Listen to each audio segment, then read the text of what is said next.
Thank you very much.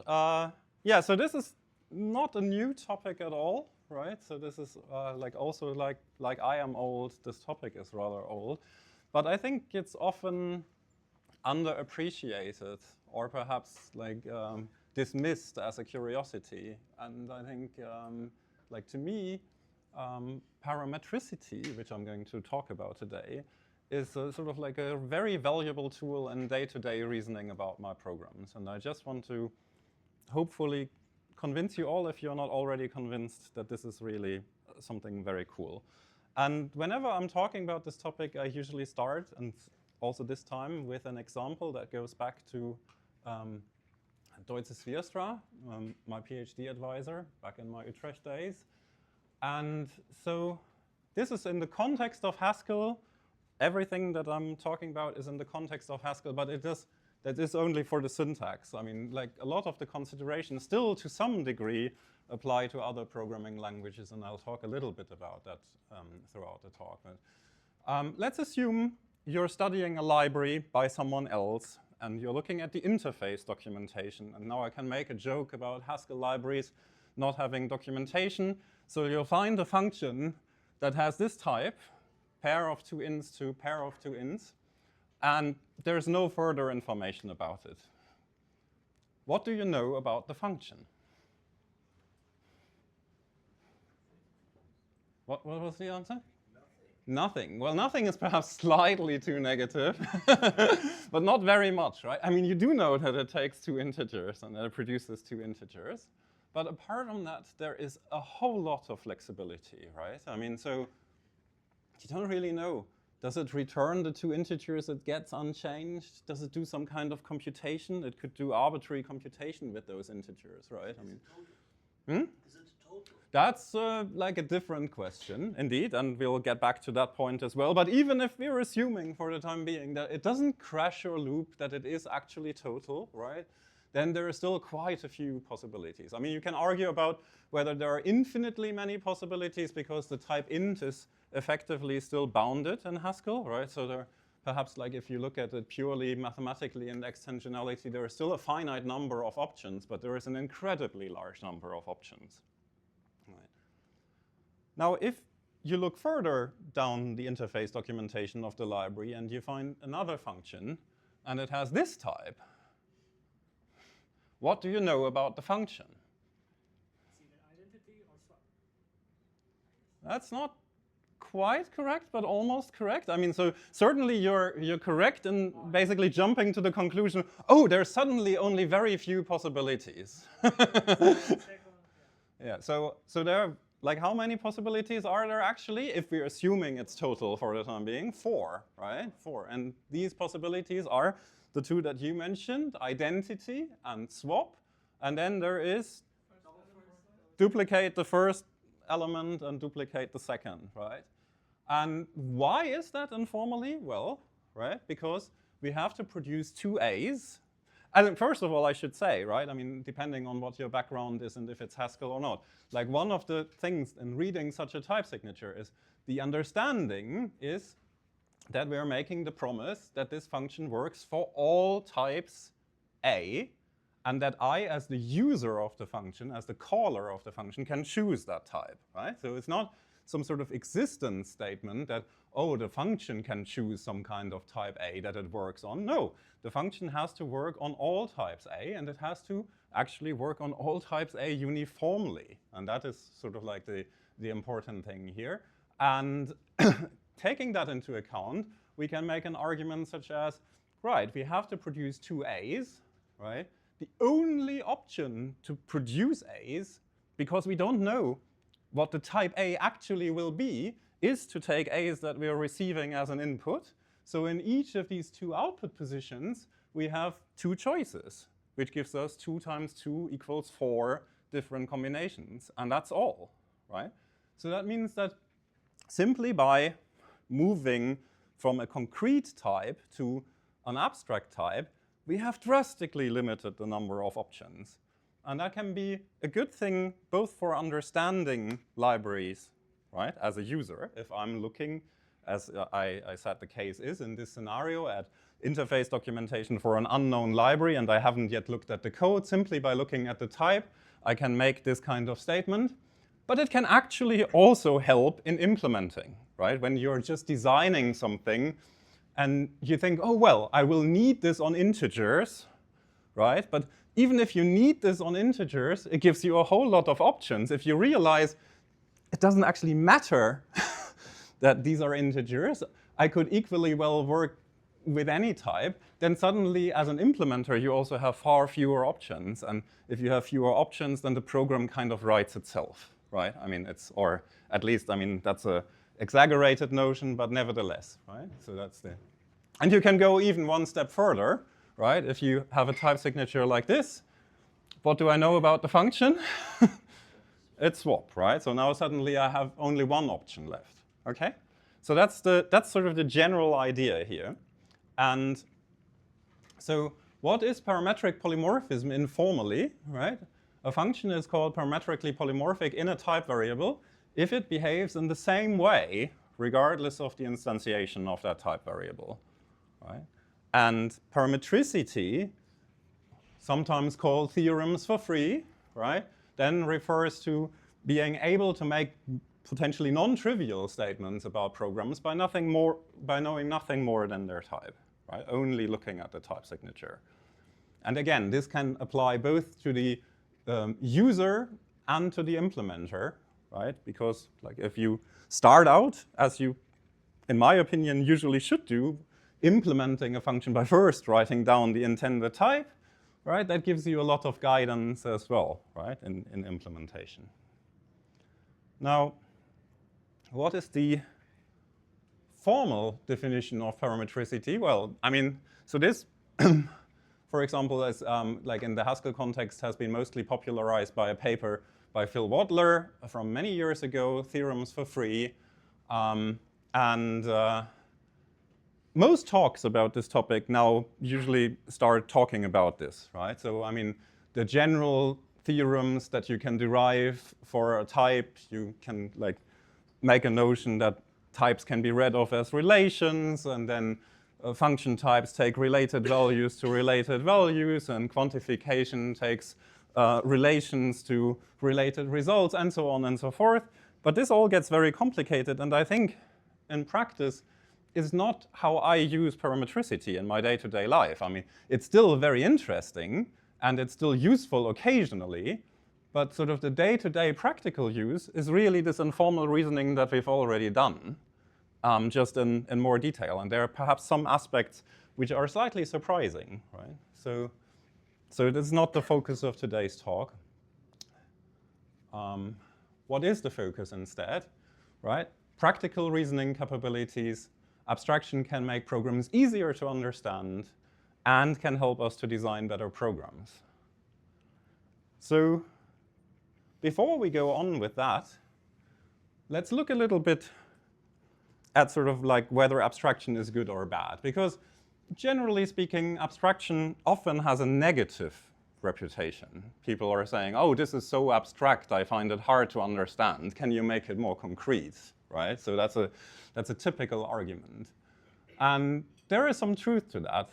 And I think it's partially because there are different forms of abstraction.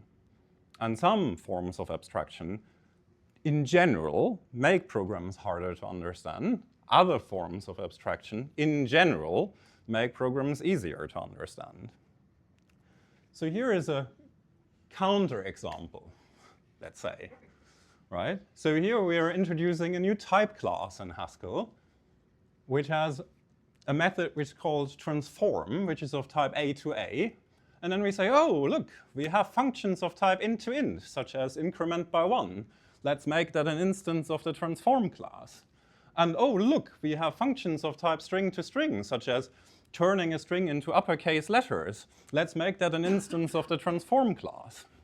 And now suddenly, right, we have a function that is called transform, which has the type transform A double arrow A to A. And it's, I would argue, without additional documentation, utterly incomprehensible, right? Because what is the relation between these two instances? And how do I know which types it works on at all, right? But you have to suddenly include lots of external knowledge in order to understand this. And I'm not saying that type classes are generally useless, right?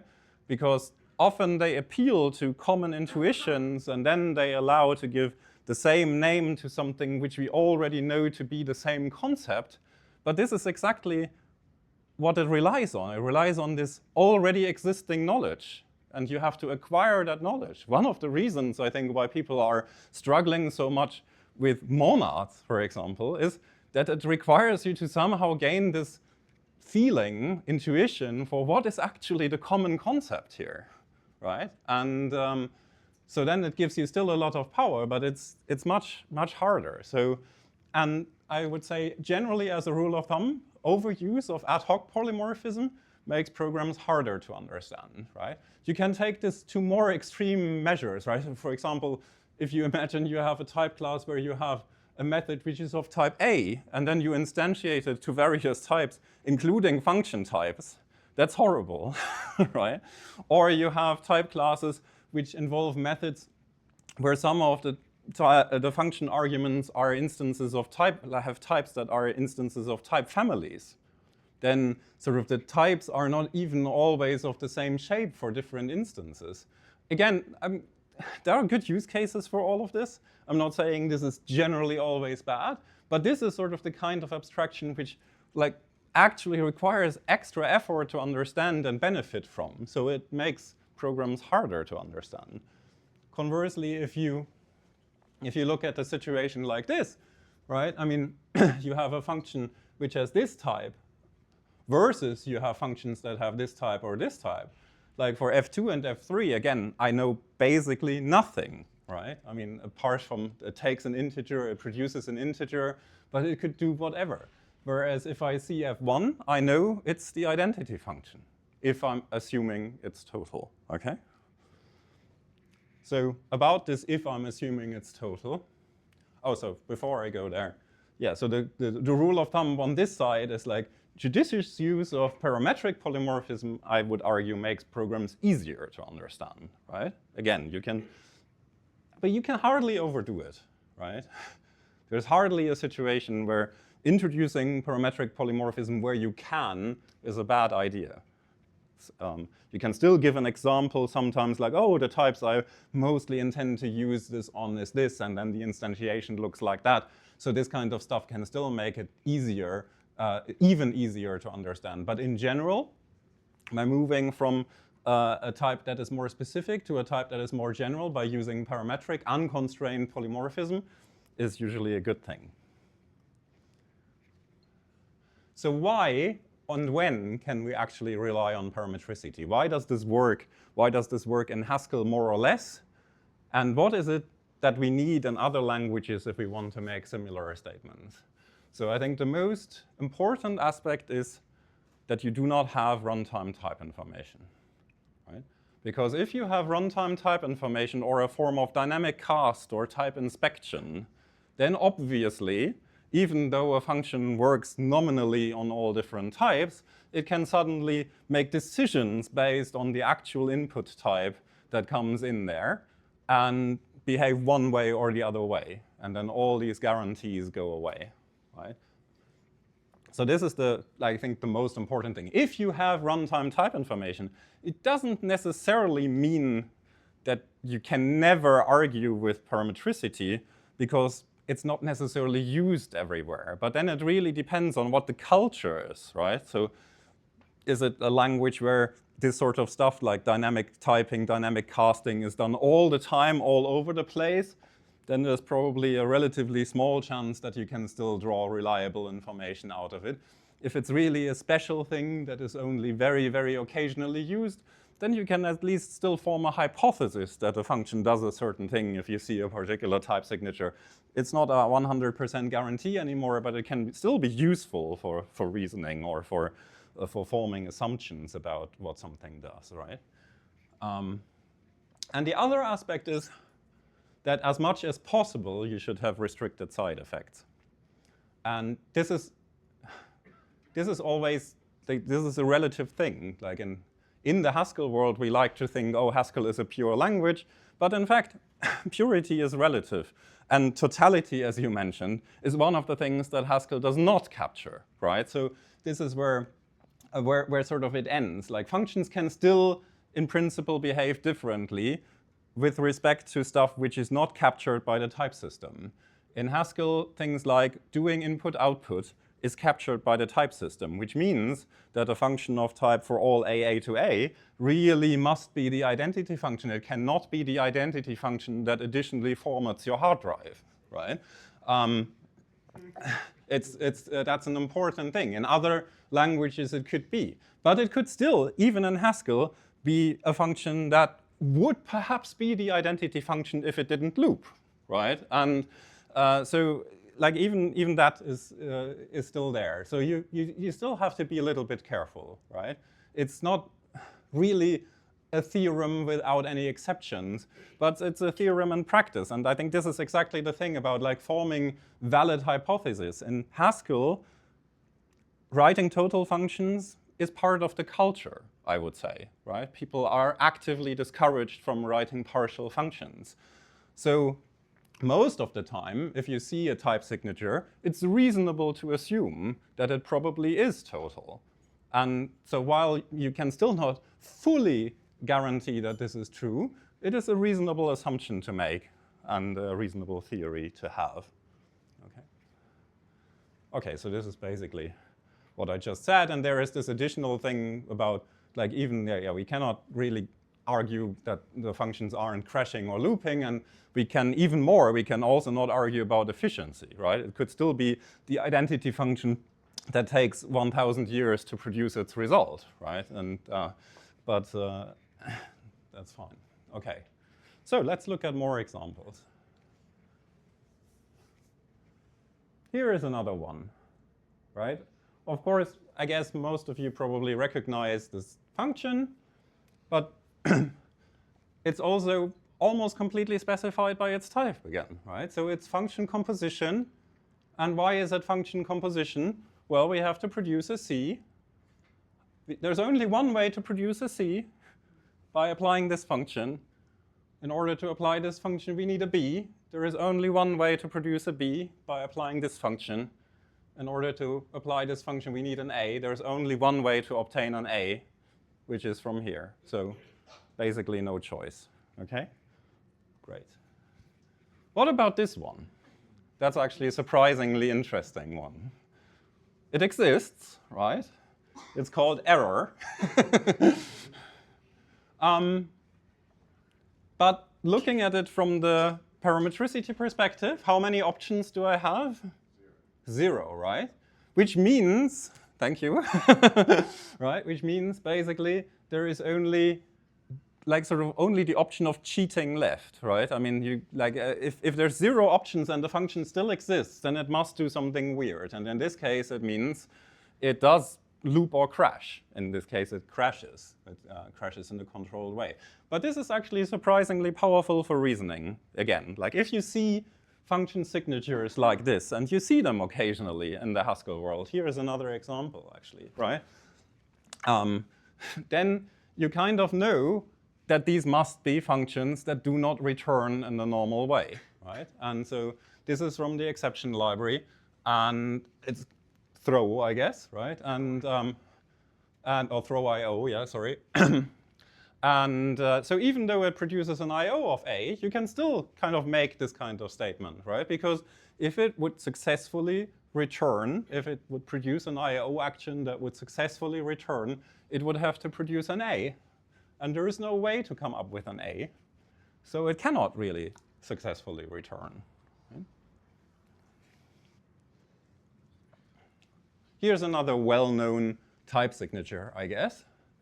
But let's look at this one a little bit more carefully, because this is one of those situations where we cannot uniquely determine what it does, but we can determine quite a bit, right?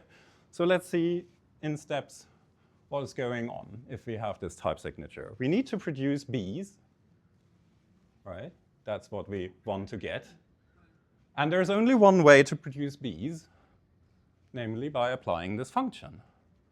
right? In order to apply this function, we need A's. There is only one source of A's, and that is this list, right? Okay. But there are all sorts of consequences from these 4 observations, right? Which perhaps some of them may be more obvious and others might be more surprising. First one should be very easy. What can we say about f applied to the empty list? Again, we don't know what the implementation is, right? We only know the type signature. But what can we say? What?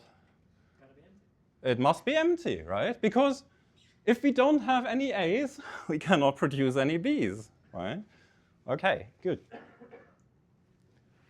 What can we say about f applied to multiply by 2?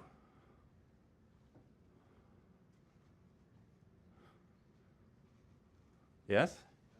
Any element that is present in the returned list must be of the form times 2 of some element in the input list A. Yeah, and even perhaps slightly, like, I mean, this is even more precise, but even slightly more sloppily, the result list must contain even numbers, right? So if the function that you're applying to f has some sort of limited image, then we know that the result list also must contain elements in that limited image. But it's even more concrete because you can also take the input list into account and say, like, okay, if the combinations of the function application and the elements in the input list limits this even further, then you can make even stronger statements. Okay, so here is another one. If f applied to the identity function and the list 1, 2, 3 results in 3, 1, then what can we say about f applied to g, some function g, and a list of 3 elements x1, x2, x3? It's got 2 elements. Sorry? 2 elements? It has 2 elements, but we can say even more. G of x3 and g of x1. It must be g of x3 and g of x1, right?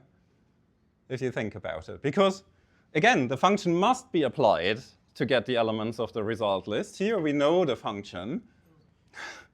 So we know that this is the function applied to the 3rd element, and this is the function applied to the 1st element, and must behave uniformly for all type instantiations, right? So there's actually quite a bit that we can conclude without even ever stating the theorem precisely, right?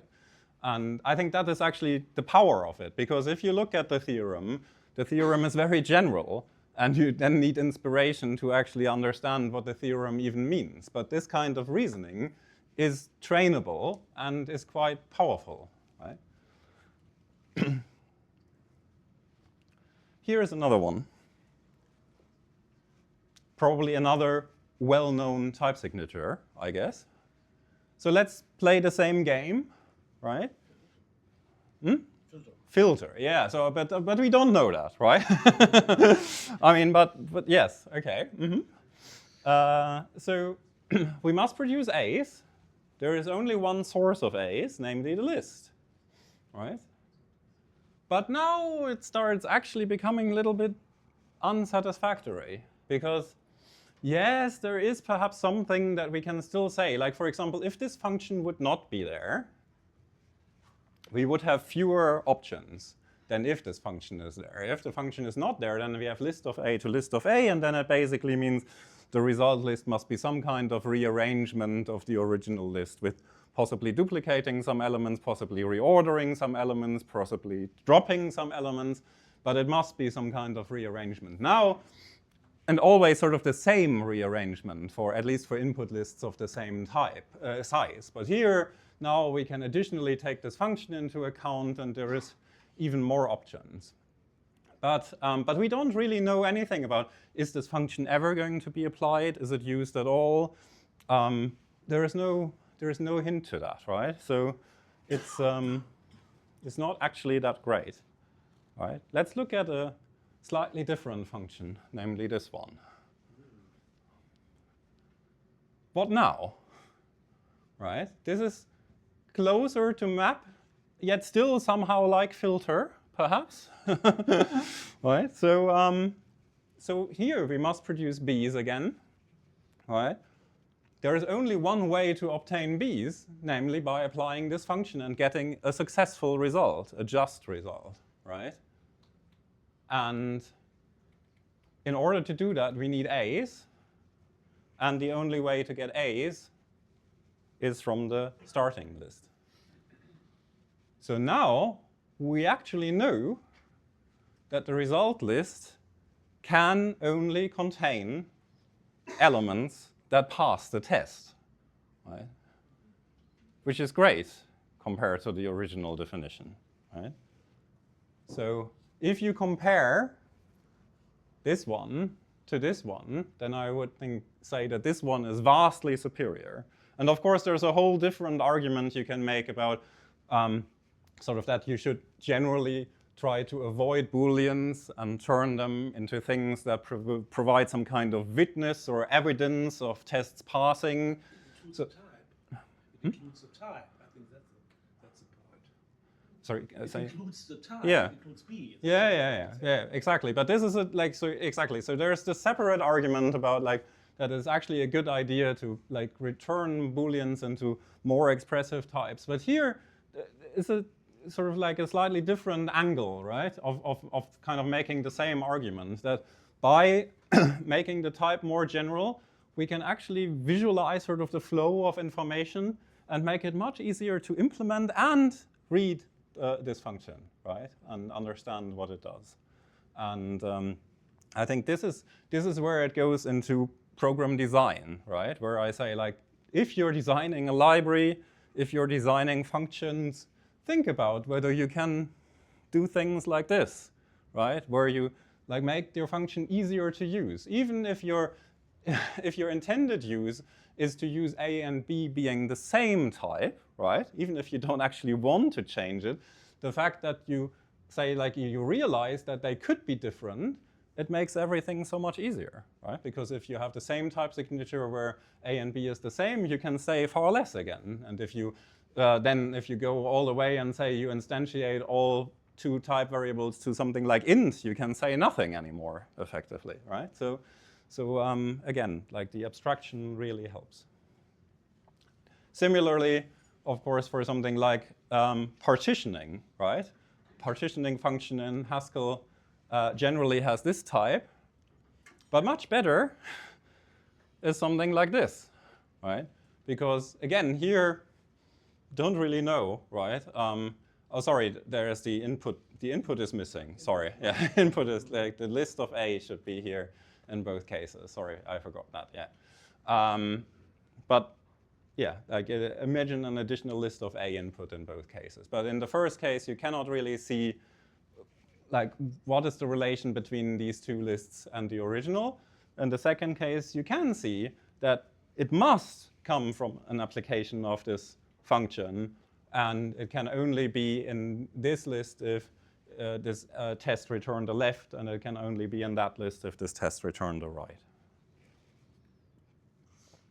Okay, so as a final example, I want to look at another sort of library function from the Haskell world, which is in order to say perhaps this is more practical, and I'm not sure, probably many of you still know this, but let's have a look. If we don't know what this function does at all, what can we say? I mean, so here we need to produce an I/O action of C's. There is only one way to obtain C's, and that is through this function. And in order to call this function, we need an A. And there is only one way to produce an A, and that is through this action. Okay? So at this point, we kind of know that this thing here must run before this thing runs, and that whatever is this thing will become the result of the overall function. which leaves us with what this thing is. That's the error from before, isn't it? Yeah, so it's actually a little bit like the type signature of error in the sense that it has a type variable that does not occur anywhere anymore, but it's different in the sense that now it's not in an output position, but it's in an input position. So that changes things a bit, right? So this is not in itself a function that can never return or that has to crash, but it is a function of which we'll never use the result, right? That is something that we can say for sure, right? This IOB, whatever this produces, is not going to be used anymore, right? It could be used if it changes some variable or Sorry? it could produce some effect that is useful later. If we... It could produce an effect that's useful later. Oh, yeah. So the B is not used. The IO action, the IO action can very much be run and can have an effect. Yeah. I'm not saying that. Only that the result is. So yeah. So we don't know everything about this, right? So, but okay. So who knows which function this actually is? Like, I mean, or which function actually has this type signature? Yeah, bracket. Okay. So, and what does bracket do? Bracket takes an initialization function or initialization action, which is this, and a finalization function, which is this, and a body.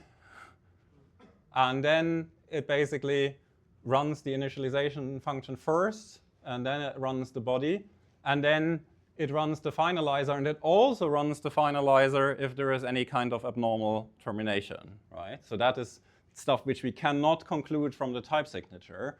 And you could think about whether you can actually come up with so perhaps even better type signature for bracket, which makes that even clearer. But there is still quite a bit that is clear, right? So the fact that this is the initializer and this is the body is clear. And then if you, for example, call the function bracket and don't give any further information, and then jumping to the conclusion that this might be some sort of finalizer is not actually that far-fetched anymore. And now I'm starting to justify why Haskell libraries don't have documentation, which I don't want to.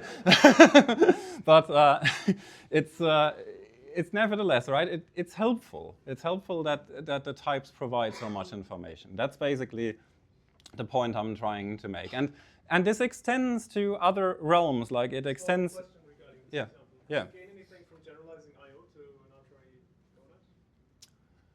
monad?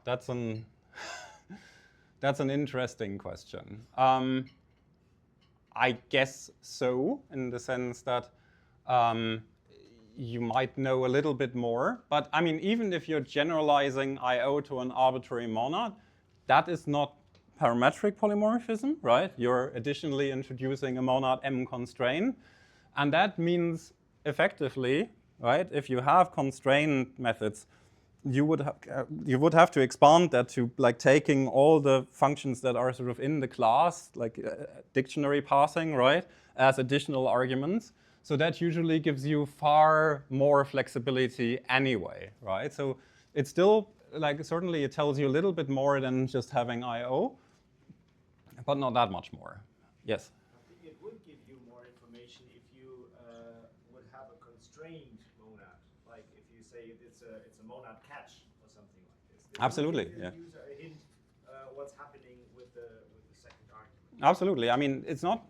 It's all relative, and type class constraints still give you some information. As I said, like for example, an EQ constraint is still reasonably well behaved because it effectively gives you an additional argument of type A to bool, which you might still be able to reason about, right? And similarly, if you have a more constrained type class that like gives you fewer options, that still tells you more. But it very quickly leaves the realm of what you can sort of quickly in your head use for ad hoc reasoning, which is sort of the main point of this talk, I would say. So in general, most of the time when type class instances are around, there's not very much left you can say. Certainly not for large type classes like foldable or even worse, of course, typable. Typable is sort of the right? I mean, as I said initially, like what this hinges on crucially is no runtime type information. Typable gives you that, then everything is gone, right? But this is it. But again, like if you design DSLs, typically DSLs come with your own data types and often with parameterized data types that have an applicative or a monadic structure, say parser combinators or database query languages or stuff like that. Very often you'll find, like look at the interface documentations of those libraries. Very often you might find functions such as this, and they give you extra information, and that's really useful in practice. So I think this is getting me to the end of the talk. So the conclusions are, right, parametrically polymorphic types tell you more than you might think, simply by doing this sort of relatively informal ad hoc reasoning, but keeping in mind things like what we did for the map function, right? That you can suddenly say things such as, okay, what if I have a particular function, I know the function that I'm applying there, suddenly you can say something new about the results or something like that, right? A special case, or you can run a test input on a particular argument, and suddenly you can say something more, again, without actually looking at the implementation. And that means the function become easier to understand, also easier to write, as I said, like again, as a design principle.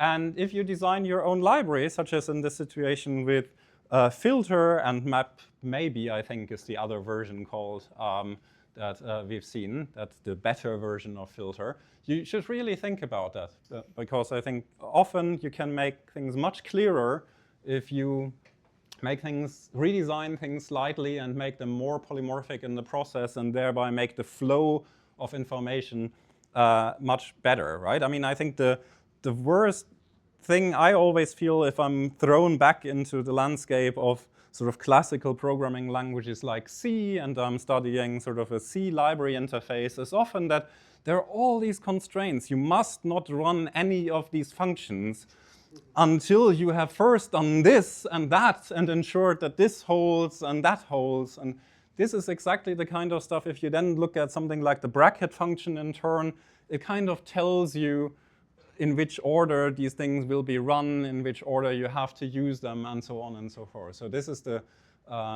general notion where I think we should be aiming for. And yeah, and of course, this is sort of like about unconstrained parametric polymorphism. The same is not true for abstraction, which is based on ad hoc polymorphism at all, right? And there are many good examples, I would say, about using overloading and even of using type families, but there are also many which are arguably bad, right? I mean, which at least you cannot say that they really make something easier to use. And if you find a, like I think, there's a place for everything, but there's this finally tagless style of writing programs, which is it has many advantages, right? But in the extreme sense, it leads to programs which have a type signature A, and then 20 class constraints, right? And that requires a lot of extra information in order to understand how to use, because you suddenly have to know about all these type classes. What are their instances? What does it actually do? And so on and so forth. So that's what I mean, right? Okay, thank you. Yeah.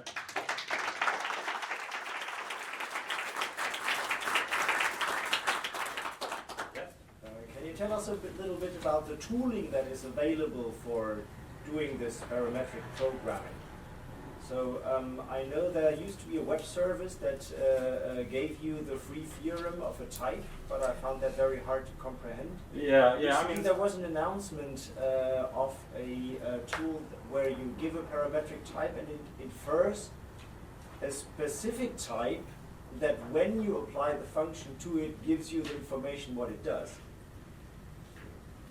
Yes. Okay. So should I repeat questions, or are they understandable in the report? Okay. Yeah, one sentence. So the first thing that you mentioned is tooling. So the main thing that I'm aware of that is currently running is, I think, by Joachim Breitner. Not sure whether I can actually briefly show this. Yeah, so this is this one, right? Where you can enter a type signature such as this, and then you get a free theorem out. And these are hard to read, right? So that's what you're saying as well. It is actually, I think there were actually sites which currently are not up and running, which were already slightly better. I don't want to offend Joachim in making these slightly more readable. I think the one that you're also referring to was that one by Janus Vogtländer, where you can sort of derive sort of like specific type instances that give you all the information you need. I'm not sure many of these services, they appear and disappear. So in practice, I think this is very valuable, and I think there could be more tooling, and I think some of this could possibly also be more integrated in, I don't know, language servers and stuff like this. But really, I think the main point I want to make is it's just sort of like an ambient skill, right? Which I think is worth training because it makes your life more joyful. And yeah, let's first take somebody else. Yeah. Do we have to worry about performance at all if you use? I mean, if you like program in this style, or prefer like polymorphic? Do you have to worry about performance? I mean, certainly, if you make a concrete function, like sort of if you go from integer to a arrow a or something like that, right? You don't make anything less performant because parametric polymorphism does not come with any overhead, right? Ad hoc polymorphism does, and you rely on specialization and stuff like that in order to get rid of that again because extra arguments are passed. But parametric polymorphism has no runtime overhead whatsoever. Where it becomes potentially critical is in things where you're asking, like, what about filter versus map maybe, where you actually change the function. And yeah, there perhaps, right? But I would have to think about this more carefully, but I would be extremely surprised if this would be more than just sort of like a minor impact, like if this would ever like have any substantial impact on performance, like on a complexity class or where it really goes all the way. I think in most cases that should be relatively straightforward, but it's a valid point. But I've never experienced a situation where this kind of refactoring would have made something infeasible and I needed to use an uglier, more concrete type just because of performance reasons. Yeah, well, actually, yeah. Do you have any other example of also like a good abstraction like this, other than this parametric polymorphism? I mean, not necessarily in Haskell, but anywhere. It makes stuff simpler. It makes I think there are many good examples of abstractions, and they're actually very dissimilar of each other. And also, I mean, again, I want to repeat that I'm not saying that type classes aren't good at all. I think it very much depends on what they are, because if things are sufficiently common knowledge, then it's suddenly incredibly powerful. Like, so if you just consider equality as an example, and you imagine a language that does not have overloaded equality, you suddenly have to invent new names for equality for all different data types, and we all have an intuitive understanding what equality is. And then it's actually much worse if you don't do this. So certainly introducing the equality class in Haskell is still good abstraction, but you have to be more careful, and you can easily go overboard, very easily, by saying, oh yeah, I have all these type classes which I just designed myself, and they're not useful elsewhere. So I think, yeah, I mean, I think there are many good examples of abstractions, and they're not all similar. Maybe one quick question. Yeah, you decide. You decide who that is. Yeah, so your map example gave us a very powerful testing principle. Like just by running it on ID and want to add, we need the full characterization of the function on tests of subset. Can you generate these testing principles automatically just from the type? Yes, I think Janus, as I said, I mentioned Janus Vogtländer is I think he has a number of papers. I don't know exactly the names off the top of my head, where he is basically analyzing this to much more detail and saying when you can do this and to what extent. And of course, you still have to be a little bit careful because, for example, in a situation like with the map maybe, where you have an A to maybe B function, you have still more options, for example, right? You have to, like if you run that one on a list of integers, for example, suddenly the result of that on one particular integer, whether the test fails or succeeds, can make all sorts of differences for the rest, so you can branch on that. So it's not always coming out quite as nicely as for the type of map. But there is theory about that, and there are papers that explore that further. Yeah.